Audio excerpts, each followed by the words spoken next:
2024 সালের 8ই আগস্টে রাতের বেলা ঘোষণা করা দরকার ছিল, সেটি এখন এক বছর পরে এসে ঐকমত্য কমিশন ঘোষণা করার জন্য তার আইনগত ভিত্তি খুঁজে না পেয়ে হালে পানি পাচ্ছে না। সেই আইনগত ভিত্তিটা কি, এটি একটু আমাদের আলোচনা করতে হবে। আমি স্পেসিফিক্যালি শুধুমাত্র সেই আলোচনার মধ্যেই থাকবো। বিসমিল্লাহির রহমানির রহিম। উপস্থিত সভাপতি মহোদয় এবং অন্যান্য সুধীমণ্ডলী, আসসালামু আলাইকুম। দেখুন, বাংলাদেশ সরকার দুটি দলিল প্রণয়ন করেছে। এর একটি হচ্ছে জুলাই ঘোষণা, আরটা হচ্ছে জুলাই সনদ। জুলাই ঘোষণা হচ্ছে কোন কোন মুজিবনগরে তারা একটা স্বাধীনতার ঘোষণাপত্র দিল।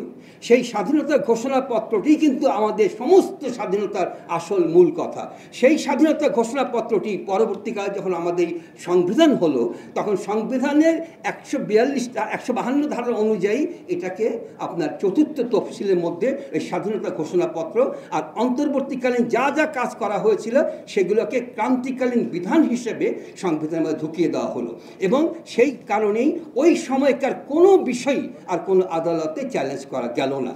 কিন্তু সেই একইভাবে কিন্তু আমাদের যখন 1975 সালে যখন শেখ মুজিবুর রহমানকে হত্যা করা হলো, এই সমস্ত ঘটনাগুলো কিন্তু ওই চতুর্থ তফসিলে ঢুকিয়ে দেওয়া হয়েছিল। কিন্তু ঢুকিয়ে দিলে কী হবে, এটা করেছিল একটা ইনডেমনিটি, একটা অর্ডিন্যান্সের মাধ্যমে।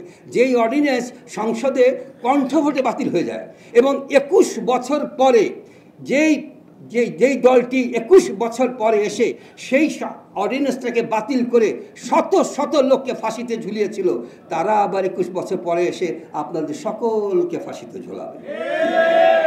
সুতরাং আমাদেরকে যদি এইভাবে সংবিধানের চতুর্থ তফসিলে যদি আমরা এই জুলাই ঘোষণাপত্র ঢুকিয়ে দিতে পারি, তাহলে আমাদের এটা নিরঙ্কুশ হয়ে যাবে। কীভাবে নিরঙ্কুশ হবে? আপনারা জানেন যে পঞ্চদশ সংশোধনীর মাধ্যমে যে সমস্ত সংবিধানে যে সমস্ত সংশোধনীগুলো আনা হয়েছিল, বিশেষ করে 7 ক 7 খ, যেখানে বলা হয়েছিল যে এই সংবিধান যিনি সংশোধন করতে যাবেন তাকে ফাঁসি দেওয়া হবে, এগুলা গত একটা আপিল বিভাগের একটা রায়ে এগুলো সমস্ত আপনার বাতিল হয়ে গেছে। তার মানে এখন আমাদের চতুর্থ তফসিল, সংবিধান চতুর্থ তফসিল এখন কলুষিত মুক্ত হয়ে গেছে।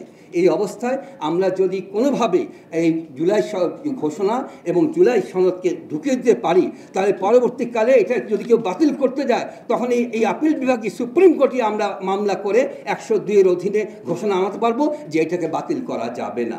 সেই পদ্ধতি যদি গ্রহণ করা হয়, তাহলে আমি বিশ্বাস করি যে এই জুলাই ঘোষণা এবং জুলাই সনদ সাংবিধানিক ভিত্তি পাবে এবং চিরতরে নিরঙ্কুশ হয়ে যাবে।